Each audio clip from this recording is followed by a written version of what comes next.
Tin certificate বন্ধ করুন। হ্যাঁ, আপনি ঠিকই শুনেছেন।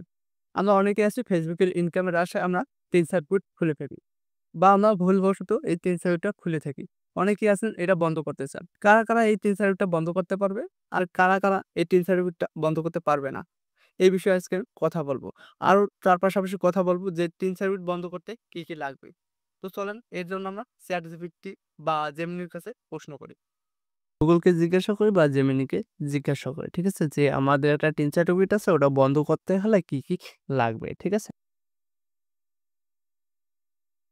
তার জন্য আমরা ভয়েস অপশনে গেলাম। আ Gemini আমার একটা টিন সার্টিফিকেট আছে। ঠিক আছে? ওইটা আমি কেমনে বন্ধ করব? তুমি কি বলতে পারো? টিন সার্টিফিকেট বন্ধ করার পদ্ধতি কিছুটা জটিল। এর জন্য আপনাকে নির্দিষ্ট ফর্ম পূরণ করে ন্যাশনাল বোর্ড অফ রেভিনিউ অর্থাৎ এনবিআর এ জমা দিতে হবে। আপনি চাইলে অনলাইনেও এই কাজটি করতে পারেন। কোন পদ্ধতিটি আপনার জন্য সুবিধাজনক সেটা বিবেচনা করে দেখতে পারেন। আপনার আর কোনো প্রশ্ন আছে? আ আমার প্রশ্ন হচ্ছে টিন সার্টিফিকেট কারা বন্ধ করতে পারবে? ঠিক আছে? এইটা তুমি কি বলতে পারো? কিছু নির্দিষ্ট শর্ত মানলে টিন সার্টিফিকেট বাতিল করা যায়। যেমন, যদি আপনার করযোগ্য আয় না থাকে, আপনি বাংলাদেশ ছেড়ে স্থায়ীভাবে চলে যান, অথবা আপনার নিবন্ধনটি ভুলবশত ডুপ্লিকেট হয়ে থাকে। আপনার পরিস্থিতির মধ্যে পড়ে কিনা দেখতে পারেন। আর কিছু জানতে চান? তো সবাই শুনলেন যে টিন সার্টিফিকেট কারা বন্ধ করতে পারবে। ১ নাম্বার হচ্ছে যারা স্থায়ীভাবে বাইরের দেশে চলে যাবে। মানে বাংলাদেশে থাকবে না, অন্য দেশে চলে যাবে। তারা বন্ধ করতে পারবে। ২ নম্বর যাদের ইনকাম নাই, ঠিক আছে?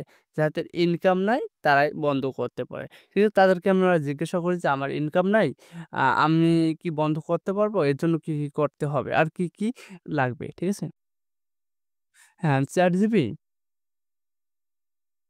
হ্যাঁ, আমি শোনো, জিপিটি। আমি বলি। বলুন, কিভাবে সাহায্য করতে পারি? বিষয় হচ্ছে যে আমার টেন সার্টিফিকেটটা বন্ধ করতে কি লাগতে পারে? তুমি কি বলতে পারো?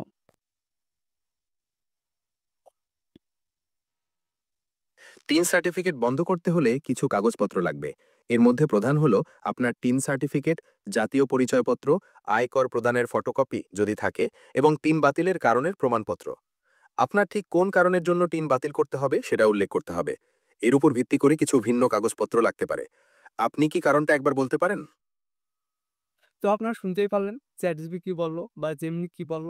তো আমরা এই তাদের কর অফিসে বা এই টিন সার্টিফিকেট অফিসে গিয়ে আমরা সবকিছু জমা দেব, দিলেই হবে।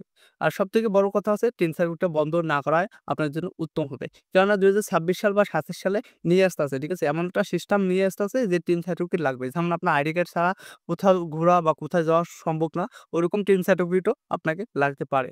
ঠিক আছে? তো আমি বলব যে আপনাদের ইনকাম নাই, আপনারা জিরো রিটার্ন দাখিল করেন। ঠিক আছে? জিরো রিটার্ন দাখিল করা কিন্তু বৈধ না।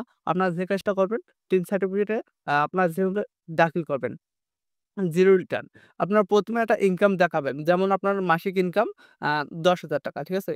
আর বছরিক ইনকাম আপনার ৳১,২০,০০০। আর আপনি আয় করলেন ৳১,২০,০০০, আপনি ব্যয় দেখাবেন ৳১,৫০,০০০। তাহলে ওখানে আপনার জিরো রিটার্ন অটোমেটিক দেখাবে, ঠিক আছে? তারপর আপনারা যদি সাবমিট দেন তাহলে আপনাদেরকে কোনো অসুবিধা হবে না। বা আপনারা চাইলে আমি কেমনে এই রিটার্নটা দেই, আপনারা কেমনে এই রিটার্নটা দিবেন এই বিষয়ে আমি একটা ভিডিও বানাতে পারি।